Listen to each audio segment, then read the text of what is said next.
العلي العظيم أعوذ بالله من الشيطان الرجيم بسم الله الرحمن الرحيم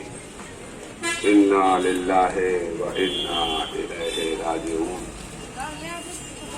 عزاداران مظلوم کربلا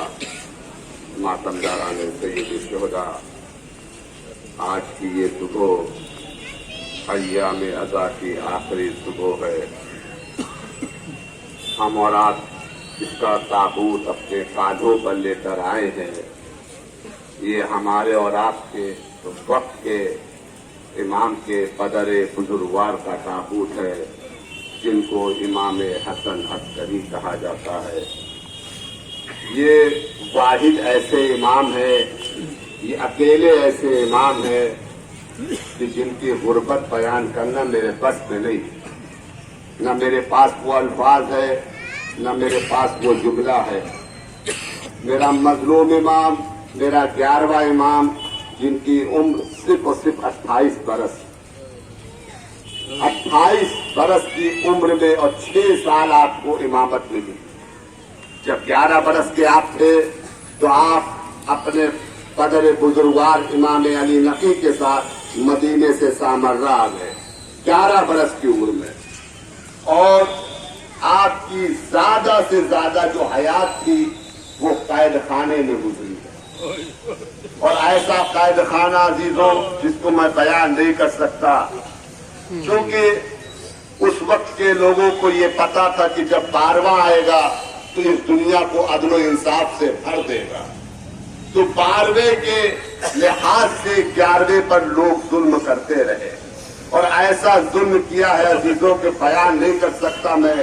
میرا 11واں امام جن کو عسکری کہا جاتا ہے یہ عسکری کا لفظ اس لیے ملا چونکہ جہاں آپ کا قید خانہ تھا وہاں آرمی کی چھاونی تھی جہاں آرمی کی چھاونی کے بیچ میں آپ کا قید خانہ تھا اور لوگوں کو جو اس وقت کا بادشاہ کا معتمد منون اس نے کنیزوں کو بھیجا جاسوس کی شکل میں اور تمام غلاموں کو بھیجا جاسوس کی شکل میں مگر ہمارے اور آپ کے وقت کے امام اس وقت جب متولد نہیں ہوئے تھے اور لوگوں کو یہ پتا تھا کہ 12واں آئے گا صرف جاسوس بھیجے گھر میں اور جاسوس جب جاتے تھے پتا کرتے تھے کہ کوئی حاملہ تو نہیں ہے آپ سوچیں یہ وہ دور تھا کہ ہمارے شیعہ 11ویں امام سے ملاقات نہیں کر پاتے تھے جس طریقے سے آج گلی گلی میں سبزی بیچنے والے نکلتے ہیں اور سبزی لے لو اس وقت شیعہ نے حیدر کرار امام سے ملاقات اسی انداز میں کرتے تھے کوئی کھجور فروش بن کے جاتا تھا اور کوئی تمام دوسرے انداز سے جاتا تھا اور امام سے سوال و جواب کیا کرتے تھے اللہ اکبر یہ وہ امام تھے عزیزان گرامی جب آپ کو زہر دیا گیا ہے معتمد منون نے آپ کو زہر دیا ہے 3 دن پہلے جب آپ کو زہر ملا ہے اور جب آپ نے زہر کو پیا ہے عزیزان محترم آپ یقین کرے یا نہ کرے پہلا دن ہمارا مظلوم امام زہر کی کیفیت سے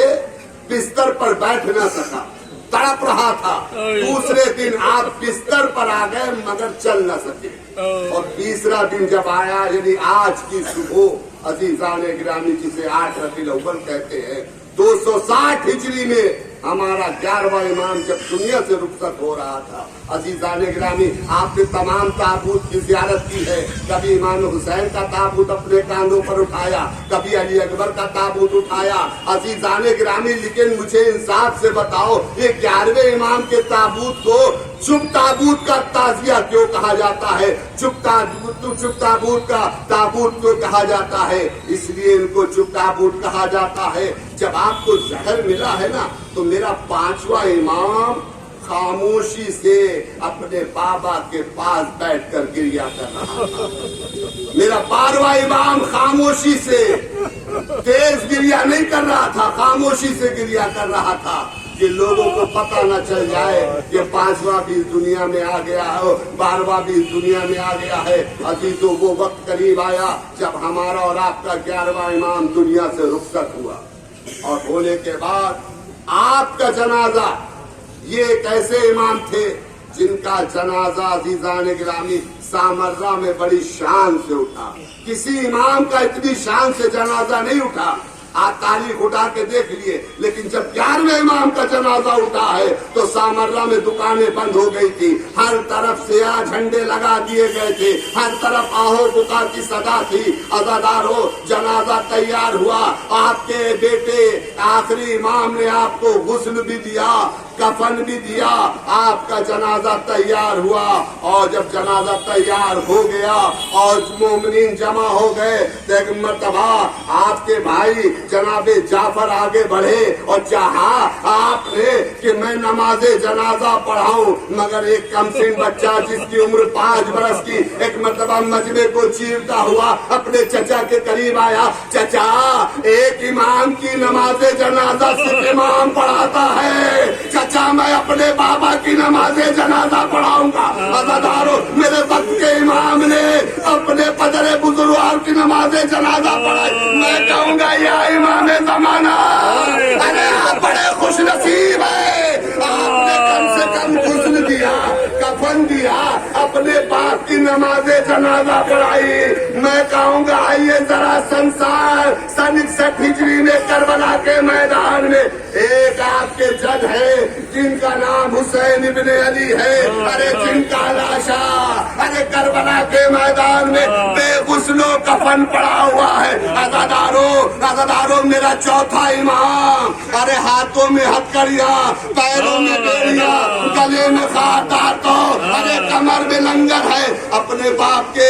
جنازے کو دیکھ کر گریا کر رہا ہے. اتنا مجبور تھا میرا چوتھا امام, ارے اپنے باپ کے لاشے کو دیکھ کر کے ارے میرا چوتھا امام نے یہی جملہ کہا, اے بابا ارے میری غربت ایسی کہ میں آپ کو غسل و کفن بھی نہیں دے سکتا. ہاں عزادارو بس آخری جملہ اور آپ کی عبادت کو تمام کر رہا ہوں. آپ بڑے دور و دراز سے آئے ہیں, میری مائیں بہنیں بھی آئی ہیں, ارے بارش کا موسم بھی ہے, لیکن ہمیں غم کسی بات کا نہیں ہے, اس لیے کہ ہمارا سفر آج شام تک تمام ہو جائے گا, شام تک تمام ہو جائے گا. ہم چائے بھی پی لیں گے, ہم ناشتہ بھی کر لیں گے, ہم کھانا بھی کھا لیں گے, خدا کی قسم اپنے اپنے گھروں کو چلے بھی جائیں گے, لیکن تھوڑا سا تصور کا مقام ہے. اندازہ لگاؤ شام غریبہ میں زینب چھوٹے چھوٹے بچوں کو لے کر کہاں جائے. جزاک اللہ عزادارو, جزاک اللہ عزادارو. بس آخری جملہ, میں زیادہ وقت نہیں لوں گا. عزادارو وہ وقت قریب آیا جب اہل حرم کو رہائی ملی. عزادارو اہل حرم چھوٹ کر کے جب واپس مدینے گئے ہیں, بس دو جملہ سن لو ابھی تو حق ادا ہو جائے. یقین کریے ہمارا دل کہتا ہے اس جلوس کے ساتھ ساتھ ہمارے اور آپ کے وقت کے امام بھی ہوں گے. آج پرسہ لینے آئے ہیں نا, اپنے پدر بزرگوار کا پرسہ لینے آئے ہیں. عزادارو میرا مظلوم امام پردہ غیب میں گریا کرتا, خون کے آنسو روتا ہے. میرے مظلوم امام آخری امام کا مرثیہ زیارت ناہیہ میں ملے گا. میرا مظلوم امام فرماتا ہے میرا سلام ہو اس حسین پر, ارے وقت ذبح, ارے جس کا جسم نہ زمین پر تھا نہ زمین پر تھا. میں کہوں گا مولا آپ کے جد حسین کا جسم کہاں تھا. میرے مولا فرماتے ہیں میرے جد حسین کا جسم تیروں پر معلق تھا. ہاں عزادارو میں نے کہا جب یہ اہل حرم کو رہائی ملی ہے اور جب گئے ہیں اور روضہ رسول پر پہنچے ہیں تو تمام بیویاں اونٹ سے گری ہیں, مگر زینب اونٹ سے اتری نہیں ہے. تمام بیویاں اونٹ سے اتری مگر جناب زینب اونٹ سے گری ہے. عزادارو علامہ باقر نجیسی لکھتے ہیں اپنی کتاب بہار الانوار میں کہ جناب زینب روضہ رسول پر اس طرح پہنچی ہے جیسے حسین اکبر کے لاشے پر پہنچے. بدر پر لباشے پسر زانو بزانو رسی, ارے حسین اکبر کے لاشے پر ایسے گئے ارے جیسے کوئی چھوٹا بچہ ارے گھٹنیوں کے بل چلتا ہو. زینب روضہ رسول پر پہنچی ہے اور روضہ رسول پر پہنچنے کے بعد